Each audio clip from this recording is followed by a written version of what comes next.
શાળાએ જવા ગામના પાદરે ઊભેલી દીકરીને 3 યુવકોએ જબરદસ્તી પકડી અને રૂમમાં લઈ જઈ દુષ્કર્મ આચર્યાના સમાચાર થોડા જૂના હોવાની ખાસ નોંધ।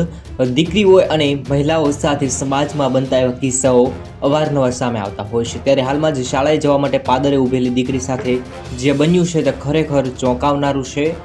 દીકરી ખૂબ જ રડી રહી હતી ને ત્યારબાદ ત્રણેય યુવકોએ દીકરીને ખૂબ જ ધમકાવી અને જણાવ્યું કે તું કોઈને જણાવીશ તો બનાવવામાં આવેલો જે વિડીયો છે તે વાયરલ કરી દેવાની ધમકી પણ આપવામાં આવી હતી, જે વિડીયો પણ ઉતારી લેવામાં આવ્યો હતો તેવા સમાચાર મળી રહ્યા છે। ત્યારબાદ અવારનવાર દીકરીને ત્રણેય લોકો ફોન કરી અને ખૂબ જ હેરાન કરતા હોવાના સમાચાર સામે આવ્યા છે, જેના કારણે દીકરી ડરી ગઈ હતી ને દિવસે ને દિવસે દીકરીને ડર ઊભો થઈ રહ્યો હતો। દીકરી શાળાએ એક્સ્ટ્રા ક્લાસ કરવા માટે જતી હતી, તેમની સાથે આવી ઘટના પાદરમાં બની હોવાના સમાચાર। 3 યુવકો અવારનવાર હેરાન કરતા હતા અને હાલ પોલીસે ત્રણેય આરોપીની ધરપકડ કરી લીધી છે।